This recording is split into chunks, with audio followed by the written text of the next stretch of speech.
Hello everyone, it's Rosin, and welcome to another episode of Bran Awareness. It's been a while since I did any sort of vlog-type activity on this channel. A little over a year, actually, and I mean that by a matter of days, because the last time I did one of these, it was regarding the United States of America electing a fascist as president, and I had some thoughts about that I wanted to get out there. This is going to be a lot lighter in terms of subject matter, though, thankfully, so yeah, I just want to get into vlogging again. I have a proper blog over at rosin.zone now, where I've really only done, I've done like a little playthrough of Animal Crossing that I kind of ran out of time to do, but I want to get back into soon. And then also, I have two blog posts up, one about Blade Runner 2049 and one about Stranger Things 2, and just some personal takeaways and reflections I had after watching both of those things. And I kind of want to get into writing more, stuff like that. Both of those posts were super off the cuff and not very well edited, so forgive me if there's any shitty writing. They're probably not super great, but I just wanted to get some emotions out there, sort of thing. But yeah, I really didn't do one of these for about a year just because I felt like if I ever had any like off the cuff, like I said, type thoughts, I would just either tweet about it or I would make a blog post. And I guess what I kind of want this to be is like kind of that in between where I just want to speak about some shit, maybe don't want to exactly write on the subject, just kind of give out some thoughts in like an oral form. I'll do it here, so we'll see how that goes, but I definitely want to do these more, and also just in general too, it's a different skill set than just writing or something that, you know, is fun to, it's fun to relay ideas in different mediums, I think, so, but yeah, I wanted to talk about something that I've been thinking about for about a year now, something that I've noticed, and that is the role of wikis and external lore and storytelling for modern media.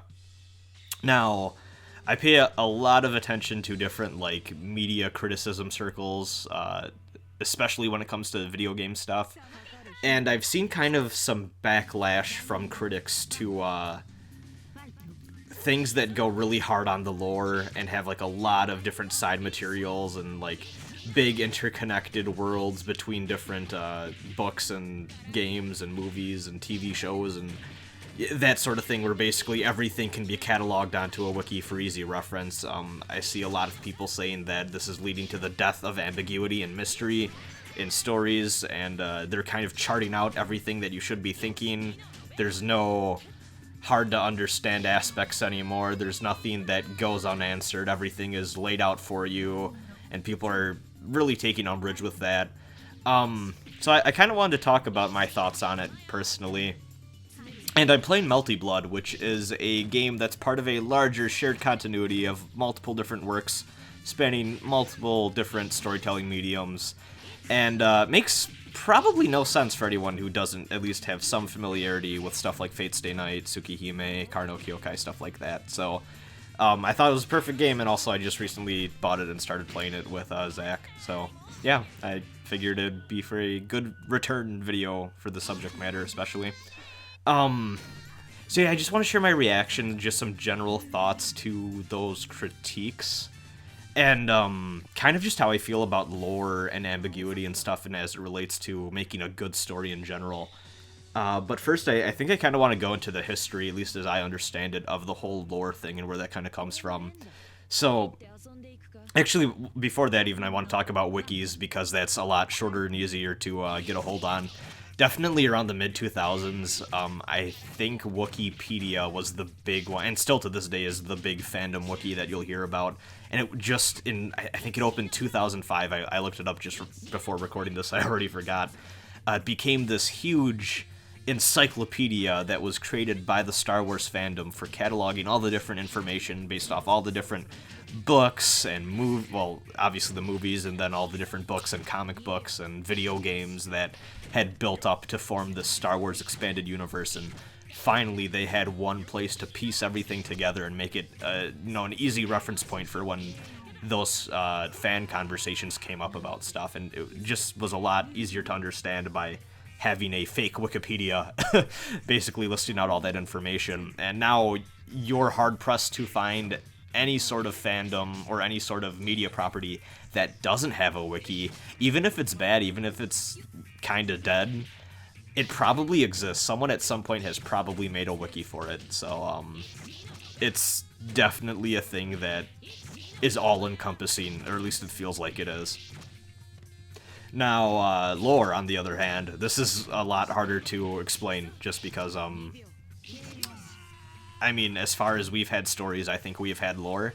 Lore is obviously a short form, comes from the word folklore, and in general has always existed in the sense that individual legends and fables and stuff like that had lore in the sense that there was always some sort of outside context surrounding those stories to give them added weight. For example, like all the different like religious or like Christian stories from the Bible and stuff, there is the lore of the greater Bible around that, and also just the different branches of the church and denominations and stuff that give different meanings and assign different interpretations to those stories. Nothing exists in a bubble. There's always a greater culture around it that it exists within. And then you kind of, hold on, I have a list of notes here. Help me organize my thoughts. Yeah, as you move along to creative fiction, especially fantasy and sci-fi, you had a lot of those legends kind of being taken from, and with that you kind of got the sense of greater mythology from that as well. Take fantasy. Tolkien is the benchmark through which modern fantasy has basically come from. And we're still working through what exactly fantasy is and how much of it is Tolkien inspired to this day. And I don't think there's much end in sight. I think as long as maybe Game of Thrones is breaking it out a little bit more, but I think there's always going to be Tolkien clones for the rest of our lives, personally. It might take a while to break out of that, but Tolkien was a world builder. He was someone who cared deeply about the setting and making Middle-earth something that was so detailed and so well thought out and put together that he had notes that the notes were so massive in size that they, like, his son and the like the Tolkien estate made books after his death and were able to monetize them because the body of work was so massive. And I mean, really, he only really wrote, like, The Hobbit, The Lord of the Rings, and there's notes of other different stories and stuff, but the actual world building and lore around Lord of the Rings and The Hobbit was so, like, it was probably a good 90 to 95% of his actual writing was just establishing the setting, and hey, I don't even know how much of that was meant to be public. He just loved creating that world and the mythology along with it. And then you get into science fiction. Now, as far as I can tell, lore in terms of science fiction kind of... You don't really get, like, you know, the pantheons of gods and, like, different, like, magic systems and stuff like that, but instead you get technical manuals, and I think Star Wars is actually an interesting mix of both, because you got the whole, like, magical realism thing of, like, the Force, and then you also get the more grounded technical aspects that are, you know, basically running on magic anyways, but, you know, they assign fancy techno-babble to them. So yeah, like, with stuff like Star Trek and stuff, or any of those TV shows, really, there becomes a demand for fans that want to know how, you know, all these things work, you know, the geekier, more science-y side of the culture around that. They want to have these elaborate, you know, specifications and stuff, and as that demand grows, you get different technical manuals, character encyclopedias, different spin-offs that establish the history and the politics of science fiction world, stuff like that. And I guess moving along to games, which, you know, it applies more to us and my channel and kind of what I focus on.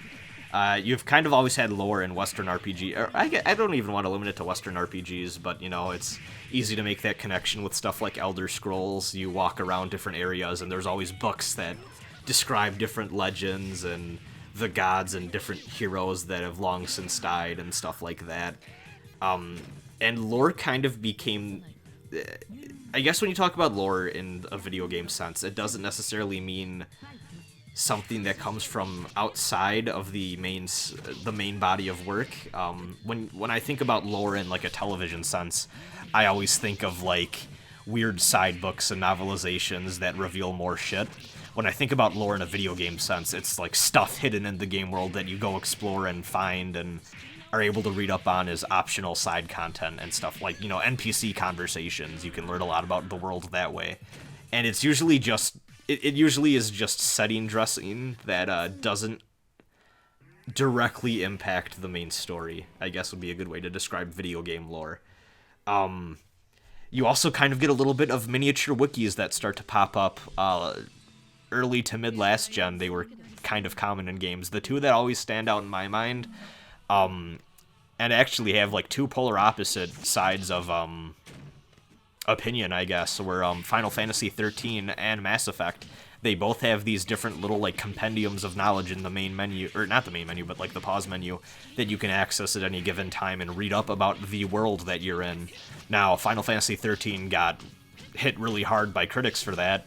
Mass Effect, people loved it. Now, I do think that, I don't know, I think Mass Effect's codex is really cool, but also sometimes I almost wonder if they could sprinkle that a little bit better throughout the world. That being said, I've only played 1 and a little bit of 2, so maybe they got better with that, who knows. But, and that isn't to say that there isn't that sort of stuff that exists outside of video games too. God knows that Square Enix was, I think Square Enix is pretty infamous for making Japanese-only different character manuals and, like, guidebooks and world bibles and stuff like that that reveal really big pieces of the setting and the lore of their games, and they just never came out into English. Though I think, actually, yeah, I know it because I pre-ordered it. They're making like an Ultimania English collection of some of the books, and it's on Amazon right now. I'm pretty sure I pre-ordered it. So that'll be nice to finally get to read and learn a little bit more about the different Final Fantasy games and the lore that we never got over in the West. So that'll be fun. And also, too, like, just think about Yoko Taro's game. Well, I guess those are also Square Enix games, but you get, like, Grimoire Nier, stuff like that. There's always extra stuff if you go looking for it when it comes to Japanese RPGs, I feel. And then you had Dark Souls, which really changed everything. I guess you could say Demon Souls to a lesser extent, but let's be honest, Dark Souls was the one that really hit it big. Dark Souls told the most minimalist story ever, to the point where I remember when that game came out and people were like, there is no story. But what it was is that every different item and piece of equipment in that game had a little snippet, like a little bit of a puzzle piece. Not even a full puzzle piece, just a little tiny piece of a puzzle that you could put together and get a pretty detailed, maybe not detailed, but a pretty interesting story out of. And it became a community effort to unravel what was going on and to piece everything together and to throw around theories. And that was a huge success, both critically and in terms of just like general games fandom for From Software. And it's really changed how a lot of RPGs are telling their stories nowadays, I feel, especially post-apocalyptic games, even outside of RPGs, I'd say. They're kind of going for the more exploratory, environmental storytelling type thing, where you really have to piece what is going on, and they won't really say much within the main plot itself. So that's been something that I think some people maybe don't like. I think some people just want to be told the story and they don't want to deal with that, which is fine. I like exploring and finding different pieces of info and stuff. But I like I said, more and more you're seeing people kind of come out against the different lore stuff like this, and I think there are some people that are worried that game storytelling, which, let's admit, wasn't always the strongest medium for telling a cohesive and, like, great literary story. I think some people are thinking that this whole lore thing, and I guess to an extent environmental storytelling, and all these supplementary materials that are being added on to games is hindering the progress of games as a storytelling medium, and I disagree with that. But before I really make my case here, I want to disclose, not really disclose, but I want to explain kind of my point of view and how I guess how I go through and experience media. So one thing I want to say is I'm a big fan of world building, not to the degree of Tolkien. I am not ever going to invent a language because fuck, I can't. I'm not smart enough for that, first of all. But I've tried writing different stories, screenplays, stuff like that all throughout my life. I've kind of just accepted at this point that I'm not a very good creator. I think I could be if I really dedicated some time to it, but I don't think it's I don't really think it's my passion. I don't feel strong enough towards writing creatively to really go after that as a pastime of mine. But what I have found is that I'm a really big fan of world building, which, for those of you who don't know, is just the process of making a fictional universe and setting. Even if you don't have a actual story for it, it can be a really fun creative exercise. You can share it with other people. There are dedicated internet communities for this sort of thing where you can just share your different fictional worlds and stuff, and it's a lot of fun. I don't really share my stuff, but I guess it does have some applicability if you do like tabletop game stuff, like or I guess honestly if you do anything that requires a fictional world, it's obviously good to know how to make a good detailed one that you really think through. And also too, it's just a fun I think it's a good hobby that branches out into further education in subjects that you might not ever have even thought of. Like if you really want to make a good fictional fantasy world and not just have everything be explained by, oh, magic, it really helps to know geography and geology and how planets form and like astronomy, like all that sort of stuff. It can be really good for furthering your education to make something that feels more believable. So I get a lot of fun out of that, just creating different cultures, religions, countries with different, degrees of political intrigue and territories and landscape, stuff like that. I find fictional world building really fun, and that is something that is really helped by a wiki-like structure or like an encyclopedia of comprehensive information, and does not lead well to mystery, I guess. I'm also not one that really cares much for spoilers and twists, which kind of go into the whole ambiguity and mystery type stuff of storytelling that people who are critics of lore and encyclopedic storytelling tend to say is killing. Yeah, I don't know. I very rarely get spoiled on something and then go through it and regret being spoiled. Actually, I kind of... Not gonna lie, I spoil myself on a lot of stuff just because I like going into things with some thought as to what it's doing, and also I like looking at stories from a bird's eye view more than I think I do from like a tunnel, from like, the one way in and then you go out the other end. I like looking at the whole thing and kind of seeing how the different parts are ebbing and flowing and working, or what doesn't work. That's just how I enjoy media, and I know it's kind of unconventional, but I know some people that are with me on this, but I've never really been too bothered by spoilers. There have been a few times I can think of, but overall, I don't mind knowing everything about a story. And then also, too, this is, I think, probably the most important one. I am very modular with how I enjoy stories and what I believe in terms of canon. I am that guy who, when you go, like, oh, the Star Wars prequels, like, ruined just ignore them. To me, what Star Wars is KOTOR 1, KOTOR 2, Rogue One. No, wait, sorry, I already fucked up. It's KOTOR 1, KOTOR 2, the Tarkovsky cartoon, and then it's Rogue One, 4, 5, 6, 7.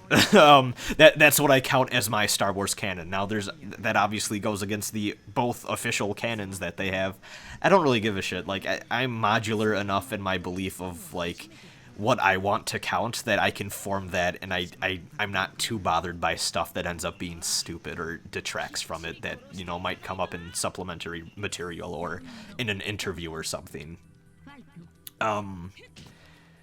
So, to kind of make my case for why I think lore and, like, encyclopedic storytelling is alright, but also does have problems, I will admit, I want to go out and just say that I think I've never really been a fan of the idea that stories need to be anything. I think you can make anything you really set your heart out to, and with enough, like, brain power behind it, I think you can make nearly anything work. I don't think that one is inherently better than the other. I think you can make a good story that has everything spelled out to, like, inches of detail. I also think you can have really vague and cloudy stories that don't explain much and leave it almost all up to interpretation and have really great storytelling come out of that too.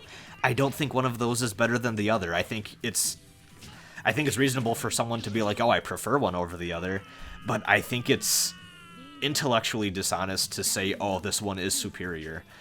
I also don't think that, and you see this a lot, I don't inherently think that the exclusion of information necessarily means that the main story suffered by that lack of information. I think it depends on what that information is. I think a good example of this that some people are gonna really disagree with me on is Nier and Nier Automata. I know a lot of people that play those games and they go, man, just the, like, Grimoire Nier and to be fair, I don't really know what exactly is going on with Automata. I've been kind of bad with keeping up with the supplementary material for that, but people go, oh, I love that game, but I wish a lot of the side stuff was included in the game because it adds so much. And I actually kind of disagree. I think for both of those games, there's really cool stuff in the supplementary material that I love, but also, I think those games stand on their own fine. I really think that those are powerful stories with the fantastic themes and messaging, and really well-developed characters enough just within the text of the story itself, that I think those are great stories on their own. I don't think that all that extra stuff not being in there hurts it all that much. Now, Drakengard 1 and 3, on the other hand, I think there's some stuff outside of the text that should have been included. Drakengard 1, it was just a case, I know, of they didn't have the time or money or whatever. But 3, now I'm gonna be honest, I'm less familiar with 3, but it seems like there's a lot of stuff not explained within 3 itself that really should have been, just from like the different experiences I've had with that game, just experiencing it online and through Let's Plays and stuff. Now, I think another, something that's really irked me with this recently was actually the more recent FF games, Final Fantasy, I should call them by their full names. I'm out of it already. I've been going for over 20 minutes, oh god. Oof, this is going to be rambly, I can feel it. Yeah, I don't know. I think modern Final Fantasy has really, really struggled with how it presents exposition and setting up a world. 13, I think, really dumped a lot of stuff into the codex that I think maybe they could have better presented in the game itself. I don't know if I needed it in there. 15, I really feel like... I don't know, I'm not a big fan of 15 altogether, nor its side material, but I think that the way that world has been developed and how stories have been told in that world, it feels kinda really oddly shuffled together and incomplete in a way just because of how jumbled up it all is, and I think it made for a pretty mediocre story overall, like when you consider the entire thing of it. I kind of wish they could go back to like something more like 10 or 12 where they incorporate their mythos and stuff in the actual game world a little bit better than how they have been. Now, moving along, I do think it's becoming more and more important with each passing day to develop the skill set, and I don't even know if I want to call it a skill set, but to be able to kind of have that modular line of thinking where you can ignore the shitty parts of things that you otherwise really like a lot. Because I hate to say it, but whenever anything is popular nowadays, it is just economically not really feasible to not overload it with spin-offs and supplementary material and merchandising and stuff that chances are probably going to be bad to some degree. Unless someone really wants to do it for the art and really wants something to stand alone, we just don't live in a world where that's feasible for creators. Like, it's really tempting, and honestly, I think in some cases stupid to not give fans what they want and follow shit up with stuff that maybe won't be the greatest. And a lot of times, you know, the actual creator of the original thing just okays someone else to make something that ties in or whatever. But, you know, creators gotta eat too, and hey, that's some free cash on the table for them, you know, so... But on to my next point, I feel like maybe sometimes, especially in critical circles, the importance of ambiguity, I don't want to say can be overstated, but sometimes can be held up on a pedestal that it...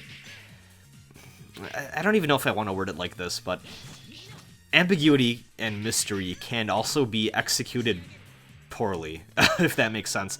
I've been thinking about Prometheus, the Ridley Scott film, a lot recently. I think it's because I bought this Alien movie Blu-ray collection. I don't think Prometheus is on there, but yeah, just like Prometheus is a movie that is drowning in mystery, and they didn't pull it off, and it left a lot of viewers of that film really angry or just wanting more and kind of frustrated with it as a result.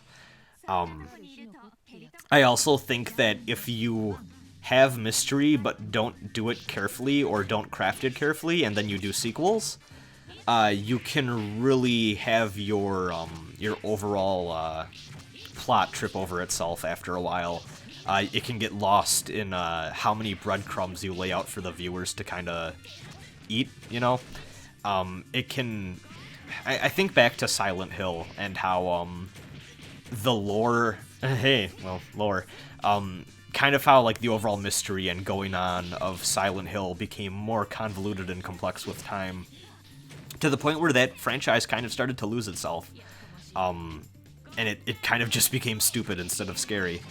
And also, too, just the idea that you can really piss off people if you lay out too many breadcrumbs and they trust that you know what you're doing and that they will get answers for some of the stuff that they want, and then if you just kind of pull back the curtain and you're like, hey, I didn't know what the fuck I was doing, that can really piss people off.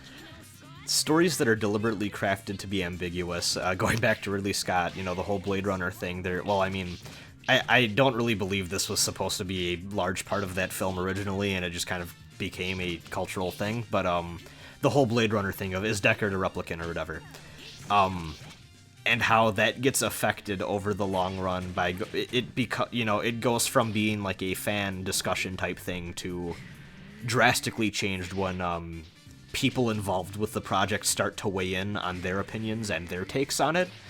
And I know a lot of people are going to say, like, oh, the author's intent doesn't matter, the author is dead. After the story is brought out to an audience, it becomes the audience's story to interpret how they see fit. And I definitely respect that idea, and I like that idea a lot. However, I think that in practice, I think people pay a lot of lip service to the whole, like, author's intent doesn't matter thing, but I think in practice how people actually... I don't know if people actually practice what they preach on that one most of the time, because I know a fair deal of critics that the author's intent doesn't matter unless it supports my point of view, or it supports my argument, or it supports how I feel about a thing. Like, fuck the author until it supports my argument sort of thing. And I feel like we should get maybe a little bit better with that, because it kind of feels like we're really picky and choosy with when the author's word counts and when it doesn't. But I mean, I think, you know, I personally do like to hear what authors have to say about their own works and how, you know, their own interpretations of their own stories, because, you know, I think it's interesting. I think that's a interesting point of view to have for, I don't think it's, you know, the only interpretation, obviously, but I like hearing how creators feel about their own story, in a sense.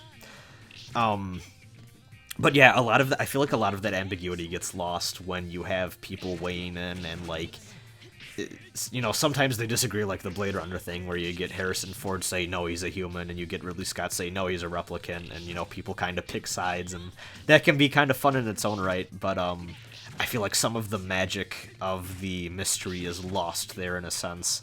And that happens with a lot of stuff. I feel like it's very hard for creators to stay silent about kind of confirming or denying different fan theories or interpretations of their work.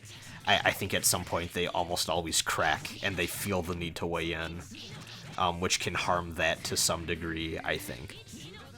And then lastly, too, just because there is lore or kind of a more encyclopedia-friendly storytelling setup to a property, I don't think that means that there can't also be mystery and ambiguity. I think you can have both. Hell, I think Dark Souls and Silent Hill, like I referenced before, those are both excellent examples of series with really intricate lore that you really need to study and understand, either within the games or, if you go read up on the wiki or whatever. But there's still a lot of mysteries that people still talk about to this day. Shin Megami Tensei is another one where there's evidence all over for how that mythology works, but there's still so much we don't understand. You can do both. There is room for both. I don't think that just because something can be cataloged easy on an encyclopedia necessarily means that that encyclopedia will be complete. There's always, it's just like real life. Wikipedia don't know everything about the world, but, the world does lend itself well to Wikipedia, We don't always know the facts about everything. That can backfire, though. I do feel like, again, things that are deliberately supposed to be created to be community efforts can backfire. I think there's a lot of games being made nowadays that are made for kind of to foster discussion and to quote-unquote solve the lore. Overwatch, I think, is a good example of this, where maybe not necessarily lore so much, but you get little breadcrumbs of the character relationships and personality in that world, and it's kind of their excuse to keep the player base interested to some degree and to basically support their platform that they are having the players opt into, and those little story breadcrumbs are what keep them going along to some degree, on top of the excellent gameplay. But I think that can lead to some overly heated and toxic communities sometimes when people don't see eye to eye. Even, think about, shipping culture and stuff I don't fuck with that shit, because it gets ridiculous, but, when stories leave ambiguous, who ended up dating who, or, who is in love with who and stuff like that, people will go to hell and back to argue what they think is the truth, and anyone else's interpretation is wrong, and they get, worked up and, it becomes a war zone. Even stories where there is, a canonical relationship, people will still argue over how valid that is, and if it's wrong, and, people will go to bat over interpretations, and will get very, very heated about it in a way that I think can be a little, much. I'm thinking of Overwatch, because, I did the whole Reaper names thing, and, not gonna lie, a large reason I got out of that and don't really do much with that thing anymore is because, well, for one thing, I just kind of stopped playing Overwatch. I kind of fell out of playing Overwatch. But also, too, I would get people that would get angry over my, interpretation of Reaper as, edgy teenager type guy, especially when he's, a grown man and stuff like that. I don't know, I think there's room for my interpretation of Reaper and other people's interpretation of Reaper. I think that we have unlimited space. That's part of the beauty of the internet, is we have this unlimited space for communication and bringing out ideas that maybe don't always line up, but they can exist in the same space peacefully, I think. I don't think that one has to be victorious over the other. We can have all these different interpretations coexisting, and I think that that's a beautiful thing when you really think about it. I just happen to interpret Reaper as a dude who wears an Organization 13 cloak and a Scream mask, and I thought that was really fucking funny. But some people really like Reaper, and they take him more seriously, and they kind of buy into his character, and, they like to view him that way. And I think all of those different interpretations can exist all at once and not be overtaking one another. I think that's totally fine, and I kind of got a little sad, I guess, when people went at me over how I was, impacting the view of the character and how I was shifting him to something he's not. And it's well, yeah, he's not really these things. It's, that's kind of what I think dumb fandom stuff is for, is we can all have these different little fun little things that we all take from a common template, I don't think that we need to take it that seriously where we're fighting over it. But, it's the internet, and internet stuff can be terrible, and people end up arguing over who's right, who's wrong, even when there is no clear answer, and there never will be. And I know some people are gonna say, hey, it's not really fair to judge what the fandom or community around a game, has to say, or how that impacts the experience from a critical perspective, because, it's not part of what the developers made and stuff like that. But I would argue that games as experiences, that fandom side of it and that community side of it, can be part of your overall experience with the game and your enjoyment of it, especially if the developers intentionally put stuff there to be engaged with at a community level, like little breadcrumbs of lore to discuss with other people and stuff like that. Also, I just in general think that mystery can be given more weight in settings that are otherwise meticulously detailed. Going back to Tolkien, something that a lot of people talk about being missing from the film is this one character named Tom Bombadil, who is just this one magical entity that's like basically almighty and powerful, but he takes the form of like a tiny little man that lives out in the forest, and no one really knows how he got there, not even God knows how he got there. He's just this mysterious little dude. And he's kind of an enigma amongst the Middle-earth cosmology and stuff like that. Also, too, in Middle-earth, there's a giant evil spider called Ungoliant or something, and no one really knows where it came from. And I think that that is given a little bit more meaning when you take into considerations that almost everything else in Middle-earth is explained. There is so little left up to interpretation to some degree that when there is a genuine mystery, it has that much more weight around it. Like, holy shit, like, we know so much, but we don't know where this thing came from, you know? I think there's a little bit more power to that, otherwise in something that has a little bit too much left unexplained. But at the end of the day, lore can have its problems, too. You can make a story impenetrable if there's just too much baggage associated with it. I've been playing Baldur's Gate on and off since last spring, and part of my problem with that game is I just don't feel like I understand the Dungeons & Dragons setting enough to, I think it's technically the Forgotten Realms setting, because D&D is a system, it's not technically a setting, but whatever. I feel like a little, I don't know, I feel like a little alien stuck in a large land that I don't really fully understand. Like, there are some books that I need to read before I can fully appreciate Baldur's Gate. Similarly, Pillars of Eternity was a little hard for me to get into at first, just because they throw you into this giant fantasy world as an active participant, and it takes a while to kind of get your bearings. You can have too much lore that just makes it unpleasant for beginners to get into your stuff, and that can be not fun. I also feel like if you have too much lore or you become too detailed with your universe, it's very possible to become too self-serious, too self-referential, and self-reverent, that the status quo is never challenged, things don't change, and stories can stagnate really easily because of that. If you can't justify changes in status quo in your story from a lore perspective, you're going to have a lot of fans of your story screaming that you betrayed them, and that they're just going to be super pissed off about it, and they just won't like any sort of big change to what has been established as part of the universe, which can be really hard, and also, like I said, lead to stagnation, which kind of sucks. But also, too, like I said, it can just become too self-referential. I think part of my beef with Shin Megami Tensei 4 Apocalypse a little bit was I think they, like, there's a lot of cool lore stuff in there, but part of me kind of feels like they're patting themselves on the back a little bit with it, maybe. They're kind of exploiting the weight of it a little bit to, evoke an emotional response that they otherwise I don't necessarily think they earn, I guess, if that makes sense. Like they pay a lot of lip service to high concept ideas that fans will appreciate and understand, but I'm kind of half and half on if they really earned those big moments without the groundwork that had been laid by other games in the past, that sort of thing. And that can be a challenge to work through. But yeah, at the end of the day, I don't think that one is truly better than the other. I've definitely gone on wiki dives for different series that I love. Hell, I've done that for, like, the fucking Nasuverse shit that Multi-Blood is part of. I've done that for JoJo's. I've done that for Berserk. I've done it for Dark Souls. I mean, hell, part of me becoming a thing on the internet that some people liked listening to was my contribution to discussions regarding how I felt SMT universe type stuff worked, and kind of trying to explain to people what like my take on it, that sort of thing.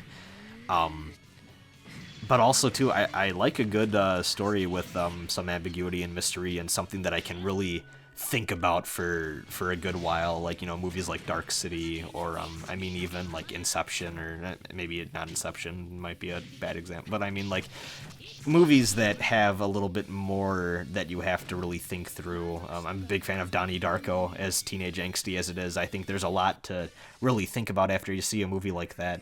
I also think it partially kind of depends on what how you're telling your story.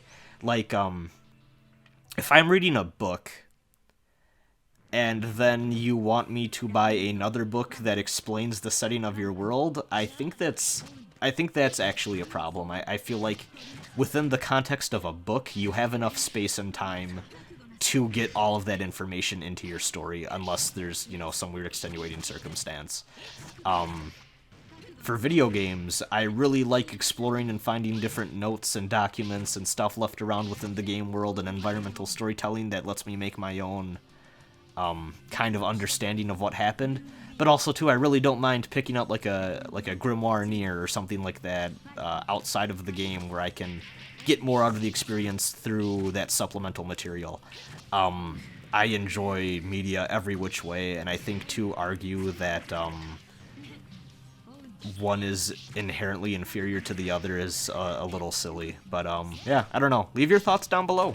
I'm curious to see how y'all listening to this. Granted, I don't know how many of you made it this far, because I'm sure I rambled a lot and it wasn't very interesting. But yeah, comment below. I'm curious to hear your thoughts. Like, do you prefer one over the other? Why do you think more ambiguous? I can't speak anymore. More ambiguous storytelling has some faults or strengths that you like, or more encyclopedic and like all revealing storytelling that's overly detailed has faults or, you know, strengths that you like? Like, let me know. I'm curious to hear your thoughts. But yeah, I'm hoping to start vlogging more. Maybe it won't all turn out as long as this one, but, you know, as long as I'm having fun, right? So yeah, have a good one, guys. Bye.